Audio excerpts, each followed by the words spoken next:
एक बार बादशाह अकबर ने भी मन बनाया कि मैं मीराबाई के स्वर सुनने के लिए जाऊं, और तानसेन को साथ में लेकर के रूप बदल करके बादशाह अकबर और तानसेन दोनों आए। रोज संकीर्तन करती थी मीराबाई, तो कई सारे वैष्णव चारों तरफ से घेर के बाईसा को बैठते थे और हाथ में करताल लिए, कभी एक तारा लिए, ऐसा स्वर गूंजता था मीराबाई का। सब आनंदित विभोर, किसी के नेत्र ऐसे नहीं होते थे जिनमें अश्रु ना हो। और जब मीराबाई नृत्य करती थी तो ऐसा कोई होता नहीं था जो नृत्य ना करे। कहां तक कहें, वृंदावन के सघन कुंज के बंदर भी दूर दूर बैठ करके बाईसा को देखते और उनके नेत्रों से भी अश्रुपात होता था। ऐसा बाईसा का कीर्तन। बंधुओं, जिस प्रकार हम जो भी भोजन करते हैं वो धीरे धीरे हमारे मुख पर, हमारे शरीर पर अंकित होने लगता है, दिखने लगता है, तेज के रूप में, त्वचा के सुंदरता के रूप में, जो भी बात कहो। ऐसे ही भजन, भक्ति चित्त में कैसी है वो कई बार आपके मुख से प्रदर्शित होने लगती है। और सबसे बड़ी बात, भक्ति को प्रकट करते हैं नेत्र, नेत्रों से प्रकट होती है। महापुरुषों के आप नेत्रों में ज्यादा देर आंख मिलाकर के बैठ नहीं पाओगे। मैं अपना अनुभव बता रहा हूं। बड़े बड़े महापुरुष सामने बैठे हों और आप टकटकी लगा करके अगर उनके नेत्रों को देखना चाहोगे, आप देख नहीं पाओगे। आपके नेत्र स्वयं मना करेंगे कि नहीं, ये तेज सहने की हम में क्षमता नहीं। आप ठाकुर जी से नेत्र मिला सकते हो, लेकिन वैष्णवों से नेत्र नहीं मिला पाओगे। क्योंकि भक्ति ऐसी होती है कि वो कई बार आपकी त्वचा, आपके नेत्र, आपकी वाणी, आपके आसपास के वातावरण में प्रकट होने लगती है, और उस वातावरण का जो स्पर्श करता है सब भक्त होते चले जाते हैं। मीराबाई का स्वरूप ऐसा है कि जो देख लेता है उसके चित्त में अनायास भक्ति प्रकट हो जाती है। अरे, हमें तो कथा सुना करके कृष्ण का परिचय देना पड़ता है, तब भक्ति होती है, पर मीराबाई को देख करके तो बिना परिचय के भक्ति हो जाती है। उसके बाद व्यक्ति व्याकुल होकर ढूंढता है कि मीरा जिस कृष्ण को पुकार रही है वो कौन है, उनकी कथा सुनाओ। वक्तागण भी कहते, तुम रो कैसे सकते हो बिना जाने? बोले, पता नहीं, जब से मीराबाई का कीर्तन सुना है तब से ये स्थिति हो गई है। इसका मतलब क्या है? भक्ति कई बार आपके रूप, आपकी दृष्टि, आपकी वाणी और आपके आसपास के वातावरण में प्रकट होने लग जाती है, और उस वातावरण का जो स्पर्श करता है उस पर भी भक्ति प्रवाहित होती है। अकबर और तानसेन रूप बदल करके आए, मीराबाई बैठी हैं। इसको कोई चमत्कार मत समझिएगा, कोई तंत्र नहीं था मीराबाई के पास।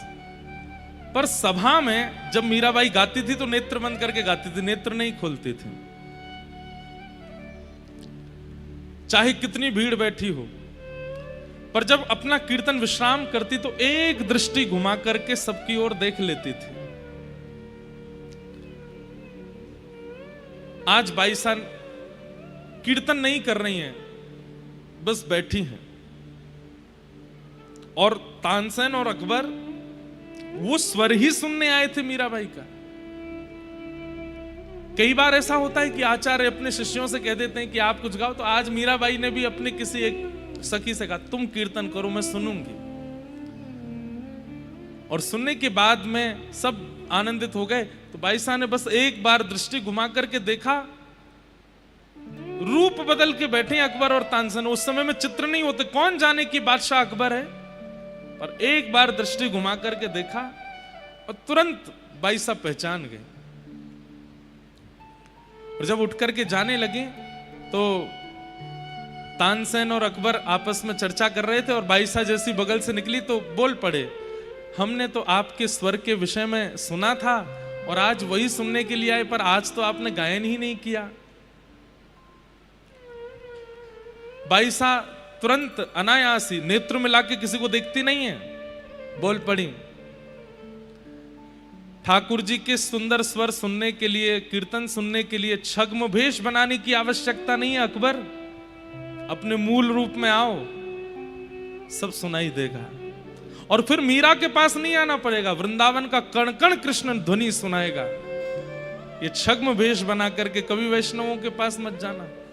अकबर तो घबरा गया, तानसेन से बोला इनको कैसे पता कि मैं अकबर हूं।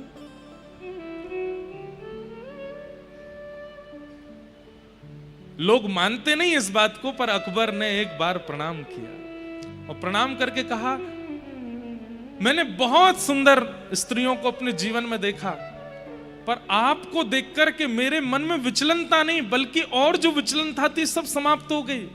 आपको कैसे पता कि मैं अकबर हूं? भाई साहब बोली, भजन केवल कृष्ण प्राप्ति नहीं कराता, कृष्ण प्राप्ति से पूर्व विवेक प्रदान करता है।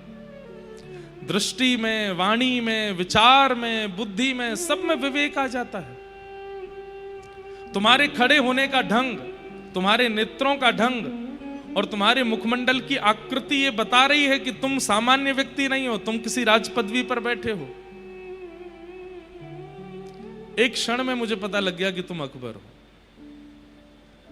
अकबर ने चरण प्रणाम किए और 22 का चित्र अपने, मैंने कथाओं में बताया कि अकबर अपने नमाज करने वाले स्थान पर 5 आचार्यों के चित्र रखता था, जिसमें से एक मीराबाई, एक स्वामी श्री हरदास जी महाराज, गोस्वामी तुलसीदास जी महाराज और अन्य 2 और। नित्य मीराबाई का दर्शन करता है अकबर, क्योंकि उनके दर्शन से भक्ति प्रकट होती है। ऐसी भक्ति का स्वरूप मीराबाई ओढ़ करके चलती हैं। परंतु बंधुओं, ठाकुर जी ने भी एक अद्भुत ही लीला की है मीराबाई के साथ। इतना विरह, इतना प्रेम, इतनी व्याकुलता, इतना सब कुछ करने के बाद भी अभी तक ठाकुर जी मिले नहीं 22 को। और एक दिन रात्रि में मीराबाई सोई थी, तभी मधुर वेणु की ध्वनि सुनाई दी वृंदावन में। थोड़ी देर बाद नूपुरों की ध्वनि सुनाई दी। थोड़ी देर बाद द्वार पर मानो किसी ने करुण स्वर में कहा हो, माधवी, अरे मैं तेरी प्रतीक्षा कर रहा हूं, जल्दी आ। मीरा नहीं कहा, माधवी कहा। सब सहचरियां सखियां सोई हैं। मीराबाई तुरंत उठ करके बैठ गए। अपना द्वार खोला तो बाहर कोई नहीं था। निकल पड़ी, कहां जाना है कुछ पता नहीं। कभी जमुना जी की ओर जाती हैं, कभी कुंज की ओर जाती हैं, कभी गिरिराज जी की ओर मुड़ जाती हैं। हार गई, थक गई। एक वृक्ष की ओट में जाकर के रोने लगी, हे श्याम सुंदर, अब मुझ में क्षमता नहीं है सहने की, अब पीड़ा मत दो, अब कृपा करो। मेरे प्राण पखेरु उड़ जाएंगे, मैं भी एक मानव हूं, थोड़ी दया करो मेरे ऊपर दयानाथ, अब मुझसे सहन नहीं हो रहा है। और तभी दिव्य स्वरूप, ऐसी अद्भुत सुगंधी, ऐसे अद्भुत पोशाक, मुख की कांति इतने आकर्षण में कि कोई देख ले तो न्यौछावर हो जाए। चलती हुई एक सहचरी वहां पर आई, कोई और नहीं है, श्री ललिता जी। और ललिता जी आकर के अपना हाथ पसारती आगे, माधवी चल मेरे साथ, श्याम सुंदर बुला रहे हैं। मीराबाई उठ करके देखने लगी और रूप लावण्य देख करके पहले तो मोहित हो गई, इतना सुंदर कभी देखा नहीं। हाथ पकड़ लिया और चलने लगी और धीरे धीरे पूछने लगी, आपने मुझे माधवी क्यों कहा? मैं तो मीरा हूं ना। ललिता जी हंसने लगी, अरे तू जाने ना है, चल अंदर। और जैसे ही एक निकुंज में लेकर के गई हैं, असंख्य गोपियां वहां खड़ी हैं। कोई चंवर डोरा रही है, कोई बीड़ा हाथ में लेकर के खड़ी है, कोई पीकदानी लेकर के खड़ी है, कोई वीणा बजा रही है, कोई सारंगी बजा रही है, कोई अलाप लगा रही है। अद्भुत सघन कुंज। और जैसे ही मीराबाई प्रवेश करती हैं, सब आपस में काना पूछ, अरे माधवी आ गई, हमारी माधवी आ गई। मीराबाई सबको देख रही हैं, हाथ पांव कांप रहे हैं, नेत्रों से अश्रु प्रवाह हो रहा है। फिर पूछती हैं, ये सब मुझे माधवी क्यों बोल रहे हैं?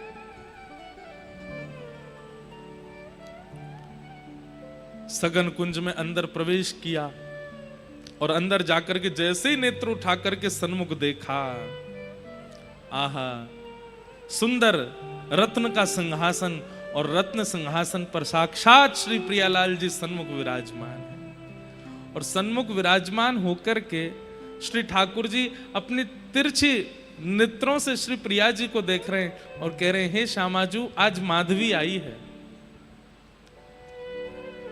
मीराबाई तो भावुक हो गए। किशोरी जी ने अपने हृदय से लगाया, किशोरी जी के चरणों में प्रणाम कर रही है माधवी। हे श्यामाजू,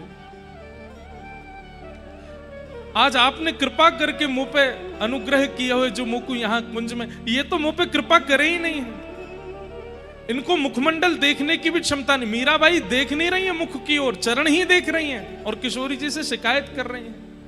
इतनी पीड़ा, इतना कष्ट, इतना विरह देते हैं, आप समझाती क्यों नहीं हो इनको? हे श्यामाजू, ये सब मुझे माधवी कहकर के क्यों पुकार रहे हैं? किशोरी जी ने सिर पर हाथ फेरा और तुरंत मीराबाई के नेत्र बंद हुए और पूर्व जन्म की जो स्मृति एक बार बचपन में आई थी, वो स्मृति पूर्ण रूप से पुनः आने लगी। जब नख पर गिरिराज जी धारण किए थे श्री श्याम सुंदर ने, तब माधवी नाम की गोपी थी आप, और आपने ठाकुर जी को मुख नहीं दिखाया था, जिसके कारण ठाकुर जी ने आपको कह दिया था कि मेरा मुख देखने के लिए तड़पोगी। वही माधवी ही युगों बाद मीरा बनकर के आई है। यहां सब निकुंज में तुमको माधवी नाम से जानते हैं मीरा।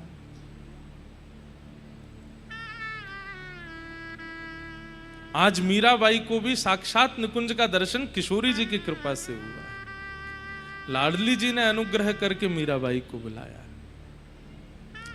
चरण पकड़ लिए। आज तक तो कृष्ण, माधव, गोविंद, मधुसूदन, मुरारी कह करके, गिरधर कह कह करके नाची हैं, परंतु आज किशोरी जी के चरण पकड़ लिए।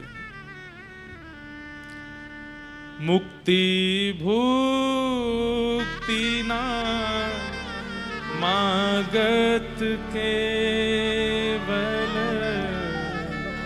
मुक्ति भुक्ति ना मागत केवल, अपनो जान संभालो किशोरी राधे, अपनो जान संभालो किशोरी। कुछ नहीं चाहिए किशोरी जी, मुक्ति नहीं चाहिए, भुक्ति नहीं चाहिए, बस एक चीज चाहिए। क्या?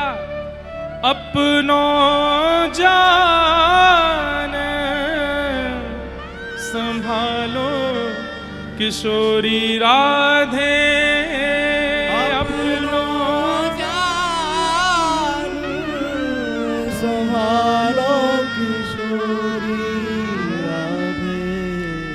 मोहे तो भरोसा है तेरो री किशोरी राधे, मोहे तो भरोसा है तेरो री किशोरी राधे।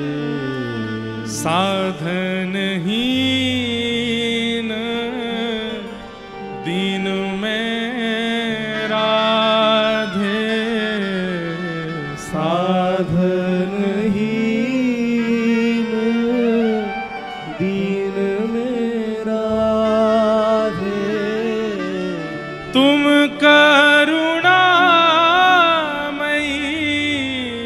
प्रेम अगाधे, तुम करुणामयी प्रेम अगाधे। मोहे तो भरोसा है तेरो री किशोरी राधे, मोहे तो भरोसा है तेरो री किशोरी। कहते हैं राधे। मीराबाई का श्रृंगार किया है सब सखियों ने, और श्री ठाकुर जी ने फिर वहां रास किया, और रास में मीराबाई को साथ में मुख्य सखी के रूप में ठाकुर जी ने रास किया। और रास करने के पश्चात आप लोग अब सोच रहे होंगे कि अब तो मीराबाई का जीवन सफल हो गया, लेकिन नहीं, ठाकुर जी तो अभी और विरह देना चाहते हैं। रास विश्राम होते ही ठाकुर जी और किशोरी जी के चरणों में श्री माधवी बैठी है। ठाकुर जी कहते हैं, मीराबाई आज बड़ी प्रसन्न है, दोनों के चरण स्पर्श कर रही हैं, बड़ी आनंद में है। बहुत दिन बाद आज मीराबाई बहुत प्रसन्न है। और प्रसन्न क्या, सर्वनिधि मिल गई उन्हें। लेकिन ठाकुर जी तुरंत कहते हैं, माधवी अब तोकू वापस जानो पड़ेगो। ये सुनते ही मीराबाई पुनः भावुक हो गई, चरण पकड़ ली, अब मत भेजिए, मैंने बहुत सह लिया है नाथ, अब मुझ में सामर्थ्य नहीं है, आप क्यों इतनी पीड़ा मैंने ऐसा क्या अपराध कर दिया कि आप मुझे इतनी पीड़ा देते हैं? ऐसा कौन सा दोष लगा है मुझे, ये बताइए। आज जब मैं निकुंज में आ चुकी हूं, सब प्राप्त हो गया, फिर मुझे वापस क्यों भेजने की जिद आप कर रहे हैं? ठाकुर जी ने माधवी के सिर पर हाथ रख के कहा, अपने बारे में विचार मत करो माधवी, तुम मीरा हो और तुम्हारे कारण ना जाने कितनों को प्रेम लक्षणा भक्ति का अनुभव हो रहा है। अभी वृंदावन में कई रसिक, कई भक्त और कई महापुरुषों को तुम्हारे दर्शन की आवश्यकता है, और तुम्हारे भजन और तुम्हारे भक्ति के प्रचार से कितनों को भक्ति प्राप्त होने वाली है। अपना विचार मत करो, ये स्वार्थ भाव चित्त में मत लाओ, तुम पर कल्याण होगा। मैंने तुम्हें अभी दर्शन करा करके केवल विश्वास प्रकट कराया है कि मैं तुमसे मिलूंगा, तुम व्यथित मत हो, विचलित मत हो। लेकिन अभी तुम्हारा कुछ दिन का जन्म शेष और है, अभी तुम्हें जाना पड़ेगा, अभी कुछ और लीलाएं करनी हैं, अपने दर्शन और अनुग्रह से तुम्हें औरों को अभी कृतार्थ करना है, उसके बाद तुम्हें हमारी प्राप्ति होगी। मीराबाई बहुत व्याकुल हो गई। ललिता जी आई, बाईसा खूब रो रही हैं, नहीं जाना है, परंतु लेकर के निकुंज से गई हैं। और जैसे ही निकुंज से बाहर पहुंची हैं, निकुंज पूरा अंतर्ध्यान हो गया। निकुंज तो अंतर्ध्यान हुआ ही, ठाकुर जी के साथ हुआ रास और सब लीला वह भी मस्तिष्क से अंतर्ध्यान हो गई। ये अंत में जाकर के बाईसा को याद आया कि मध्य में एक बार लीला हुई थी। बस इतना स्मरण में रहा कि श्याम सुंदर बैठे थे, मैंने उन्हें देखा था, वो कुछ कह रहे थे, पर क्या कह रहे हैं सब मति से अंतर्ध्यान हो गया। और फिर से वही व्याकुल, वही विरह, उसी प्रकार श्याम सुंदर को ढूंढती विलखती मीराबाई सामने से सखियां आ जाती हैं, ढूंढ लेती हैं। 4 दिन बाद मीराबाई मिली हैं और ले जाकर के पुनः उनको सेज पर सुला देती। हमसे ठाकुर जी क्या उम्मीद रखते हैं हमें नहीं पता, हमसे क्या करवाना चाह रहे हैं। अतिशय विरह कई बार ठाकुर जी शायद इसलिए देते हैं कि उस विरह से आंतरिक शुद्धि तो होती ही है, कईयों के सन्मुख जाकर के हम ना जाने कितनों को अपने उपस्थिति से शुद्ध कर रहे होते हैं। ठाकुर जी कई बार भजनानंदियों को पृथ्वी पर अपनी प्राप्ति के लिए भी भेजते हैं, अपने साथ साथ उनके भजन से कितनों को भगवत प्राप्ति होगी, ये भावना भी ठाकुर जी रखते हैं। मीराबाई पुनः आ गए, और जब मीराबाई इस प्रकार विरह में होती थी, अपनी सखियों से कहती थी, मुझे औषधि मत देना, किसी वैद्य को लेकर के मत आना, केवल एक ही क्रिया करना, क्या, ठाकुर जी की लीला सुनाना, ठाकुर जी के भाव सुनाना। कोई बाल लीला सुनाती है, कोई कहीं की लीला सुनाती है, कोई रास, मीराबाई बस वही सुन सुन के लेटी रहती है। आगे मीराबाई और भी वृंदावन में लीलाएं करके फिर द्वारिका जाती हैं। महादेव भी आते हैं, रुक्मणी जी भी आती हैं। इसी कलिकाल में भगवान की 16,108 पत्नियां भी आई हैं मीराबाई का दर्शन करने। कैसी कैसी लीलाएं बाईसा के साथ होती हैं, वो सब धीरे धीरे श्रवण करेंगे। परंतु विशेष रूप से मध्यस्थ में ये कृष्ण कृपा भी किशोरी जी की कृपा से आज मीराबाई के ऊपर हुई। अचेत अवस्था है। यहां भागवत की कथा में ठाकुर जी अब धीरे धीरे बड़े हो रहे हैं। 1 वर्ष के ठाकुर जी हो गए। गर्गाचार्य जी ने आकर के भगवान का नामकरण संस्कार किया। शुक्ले रक्तस्तथा पीत इदानिम कृष्णताम गत। भगवान का नामकरण हो गया। धीमे धीमे ठाकुर जी बड़े हो रहे हैं और ज्यों ज्यों ठाकुर जी बड़े हो रहे हैं वैसी वैसी लीला ठाकुर जी की विस्तृत हो रही है। चलनो सीख गए, थोड़ो थोड़ो बोलनो सीख गए। मैया बोले, बाबा बोले, दादा बोले, गैया बोले। अभी 4-5 शब्द ही ठाकुर जी से बोलवो आमे। धीरे धीरे ठाकुर जी अब चलन लगे हैं। सूरदास जी महाराज ठाकुर जी के इस भाव का वर्णन कर रहे हैं। हे हरि अपने आंगन कछु गावे, हे हरि अपने आंगन कछु गावे। बहुत सुंदर भाव है। नेत्र बंद करके इस भाव का दर्शन कीजिएगा। इतना सुंदर वर्णन श्री सूरदास जी महाराज ठाकुर जी की बाल लीला का कर रहे हैं। ठाकुर जी थोड़ो थोड़ो चलना सीख गए हैं और अपने आंगन में स्वयं अकेले हैं। यशोदा मैया रसोई में है, दाऊ दादा नंद बाबा के साथ गौशाला में है। आंगन में कोई नहीं है, अकेले हैं ठाकुर जी। और उसी समय छोटे से ठाकुर जी कौंध नहीं पहनी है, वस्त्र नहीं पहने हैं, नंगम नंगा डोल रहे हैं। घुंघराले केश सिर पर बांध करके उस पर एक मोर पुच्छ लगा रखा है और अपनी एक छोटी सी भुजा उठा करके ठाकुर जी कुछ गा रहे हैं। क्या गा रहे हैं पता नहीं है। सूरदास जी कह रहे हैं, हे हरि अपने आंगन कछु गावे, हे हरि अपने आंगन कछु गावे, हे हरि अपने आंगन कछु गावे, हे हरि अपने आंगन और कछु गावे। गा भी रहे हैं और अपने स्वर पर नाच भी रहे हैं। सूरदास जी कह रहे हैं, तनिक तनिक चरणन सो नाचे, तनिक तनिक चरणन सो नाचे, तनिक तनिक चरणन सो नाचे, तनिक तनिक चरणन सो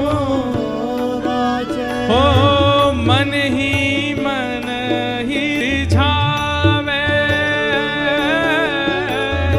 मन ही रिझावे, हे हरि अपने आंगन कछु गावे, हे हरि अपने आंगन कछु गावे। ठाकुर जी कुछ गा रहे हैं।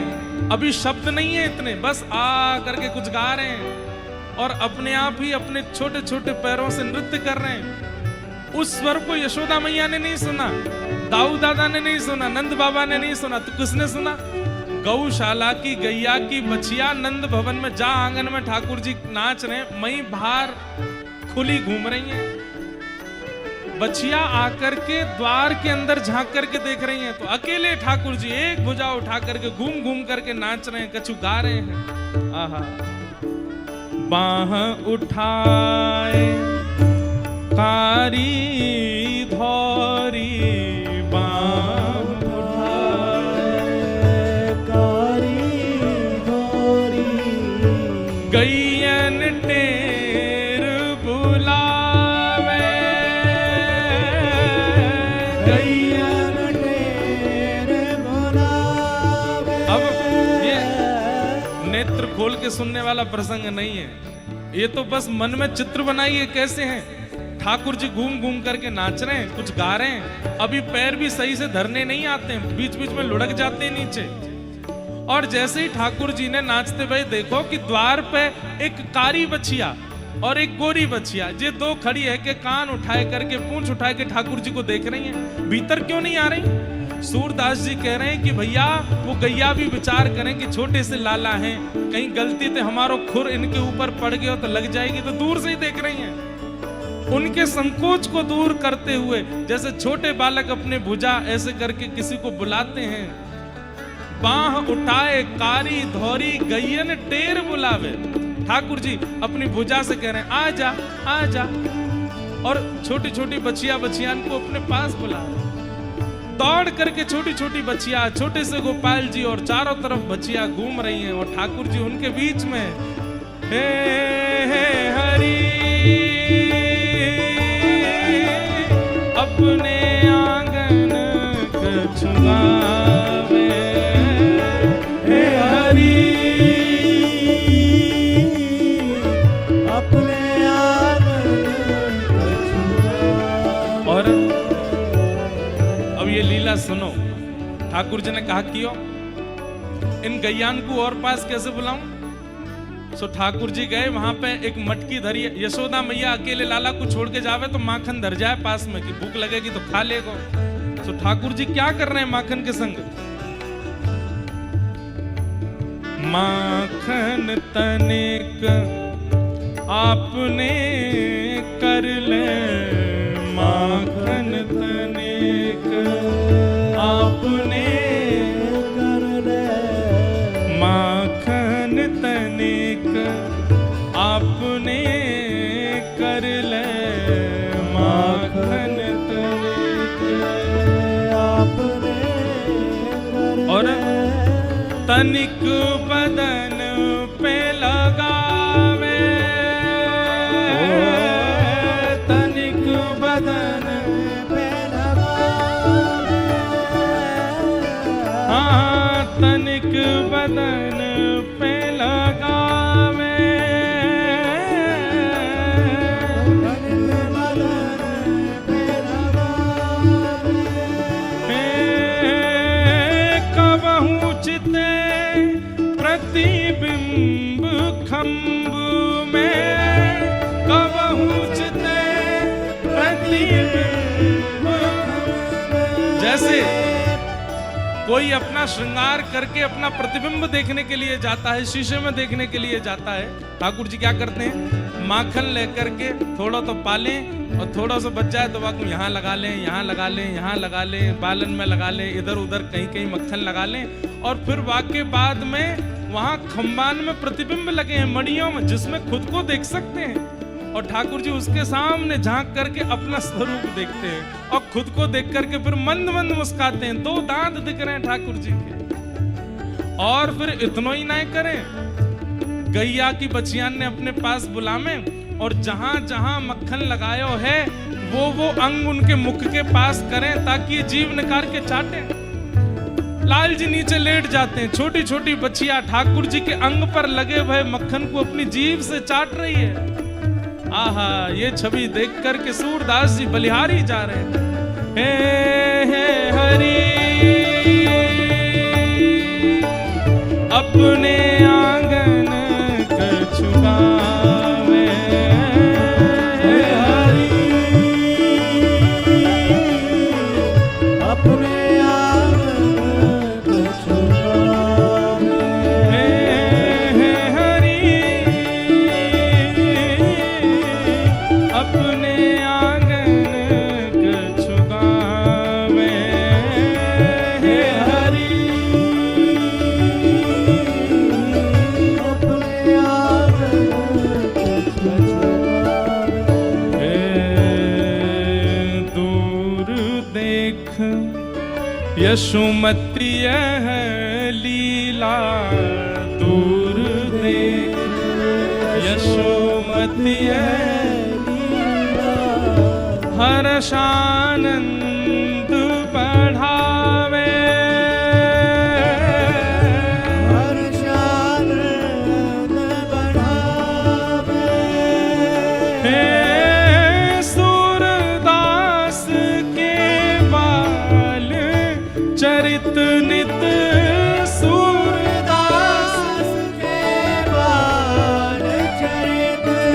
हे सूरदास के बाल चरित नित सूरदास के बाल चरित नित नित ही देखत भावे,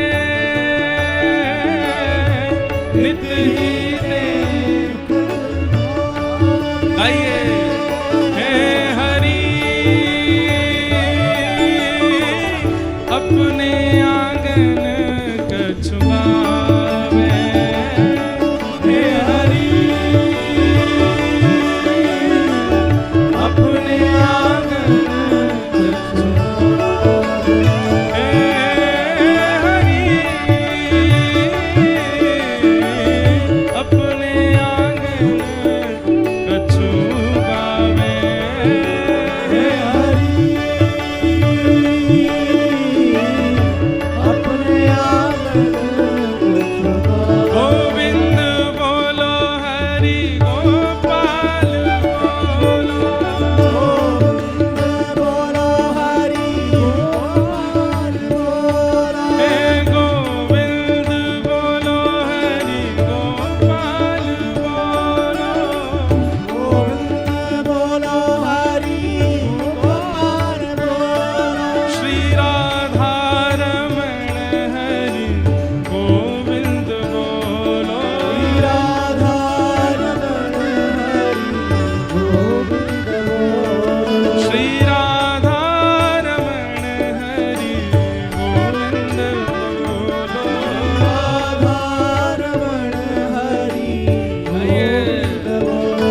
हरि गोविंद बोलो हरि गोपाल बोलो, गोविंद बोलो हरि गोपाल बोलो। हरि गोविंद बोलो हरि गोपाल बोलो, गोविंद बोलो हरि गोपाल बोलो। श्री राधा रमण हरि गोविंद बोलो, राधा रमण हरि गोविंद बोलो। श्री राधा रमण हरि गोविंद बोलो, राधा रमण हरि गोविंद बोलो।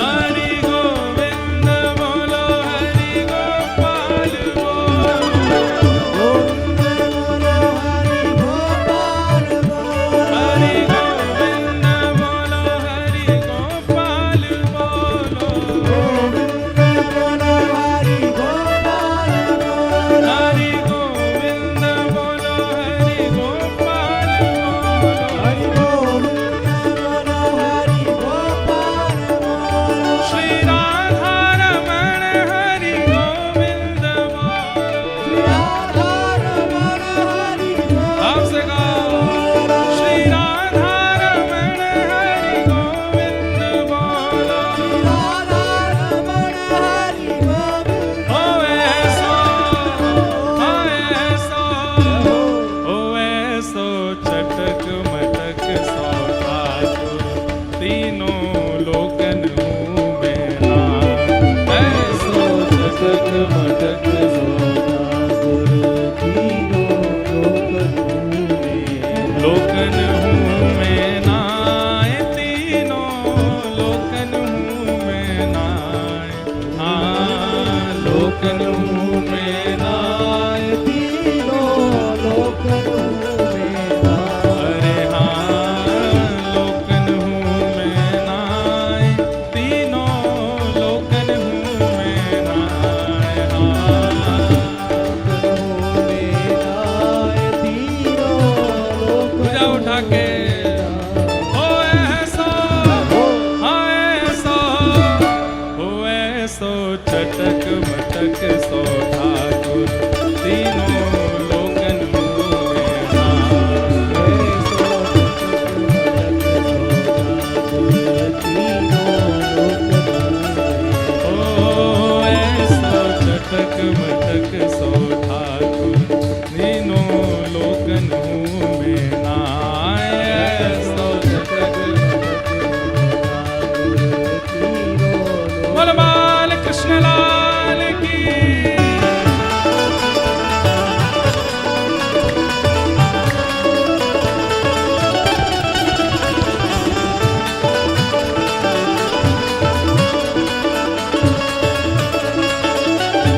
ब्रजवासी देखो कैसे बढ़िया नृत्य कर रहे हैं। अब सुनो, यहाँ ना करो, ये बीच में करो, यहाँ आ जाओ नहीं, हाँ ऊपर आ जाओ।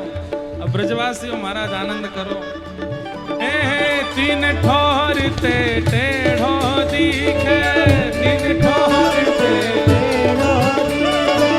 तीन ठोर ते टेढ़ो दिखे, ओ नटकी सी चल गत यह सीखे, नटकी सी चल गत, ओ तिरछे नैन चलावे तीखे, तिरछे नैन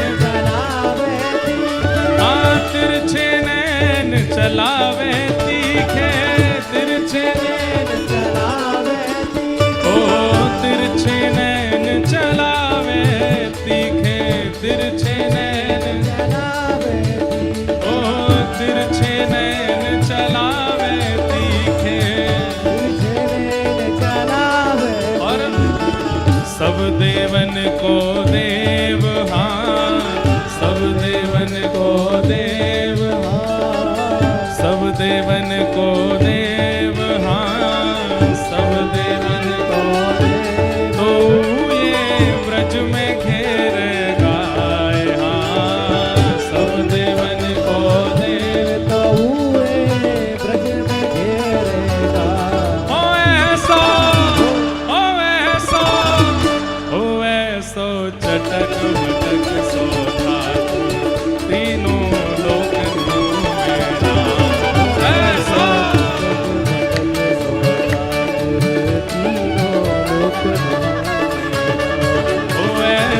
चटक मटक सो ठाकुर तीनों लोकन में नाय, ऐसो चटक मटक सो ठाकुर तीनों लोकन। बोलो वृंदावन बिहारी लाल की।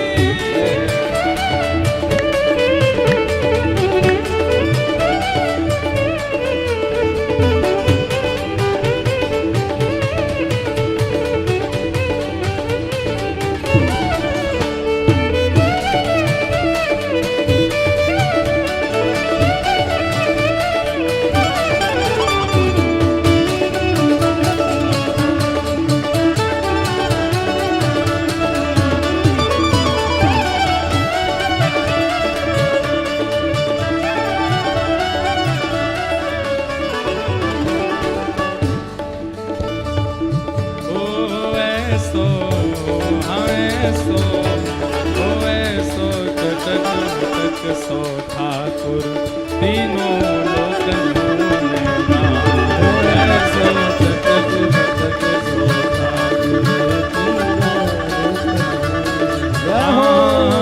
ऐसो चटक मटक सो ठाकुर तीनों लोकन में नाय, ऐसो चटक मटक सो ठाकुर तीनों लोकन में। बड़े बड़े असुरन को मारो, बड़े बड़े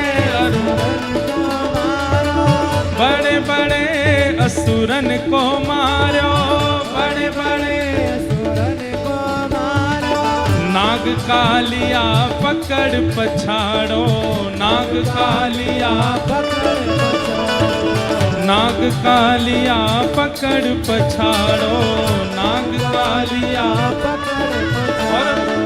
7 दिनन तक गिरिवर धारो, 7 दिनन तक गिरिवर धारो, 7 दिनन तक गिरिवर धारो,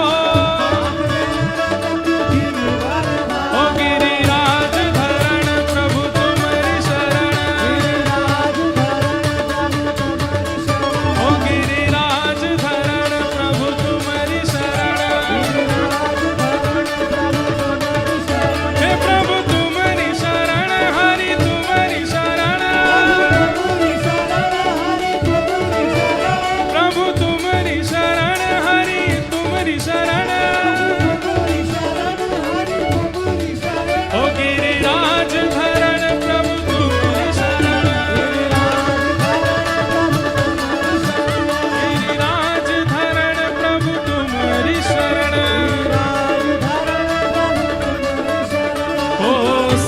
दिनन तक गिरिवर धारो, 7 दिनन तक। गिरिवर धारो। लेकिन ब्रजवासी क्या कह रहे हैं? ओ ऐसो बलि तो ग्वालन से खेलन में पिट जाए। हाँ, ऐसो बलि तो खेलत में ग्वालन सो कट जाए। हाँ, ऐसो बलि तो खेलन में ग्वालन सो पिट जाए। हाँ, ऐसो बलि तो खेलत में ग्वालन भुजा उठा करके कहो, ओ ऐसो, हाँ ऐसो, ओ ऐसो चटक मटक सो ठाकुर तीनों लोकन में नाम। ऐसो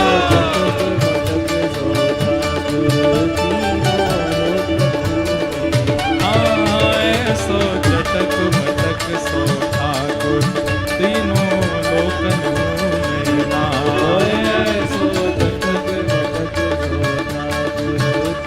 बलनंद के लाला की।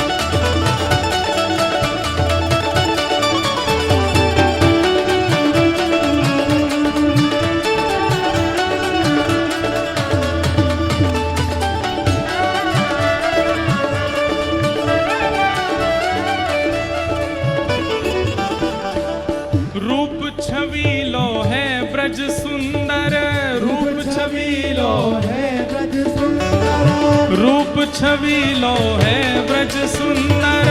रूप छबीलो है ब्रज सुंदर। बिना बुलाए डोले घर घर, बिना बुलाए डोले बिना बुलाए डोले घर घर। बिना बुलाए डोले घर घर। प्रेमी व्रज गोपिन को चाकर, प्रेमी व्रज गोपिन को, प्रेमी व्रज गोपिन को चाकर।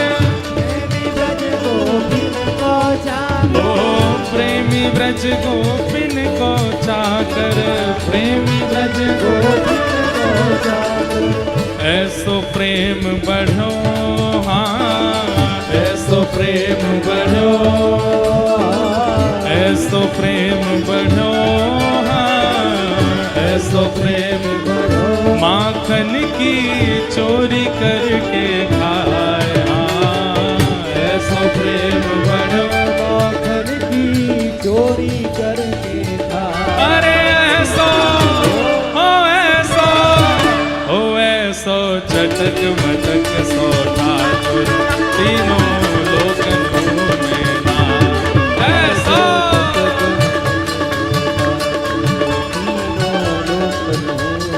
हाँ, ऐसो चटक मटक सो ठाकुर तीनों लोकन में नाम। ऐसो चटक मटक सो गोविंद बोलो हरि गोपाल बोलो, गोविंद बोलो हरि गोपाल बोलो,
नंद के लाला की जय। सब लोग विराज जाओ।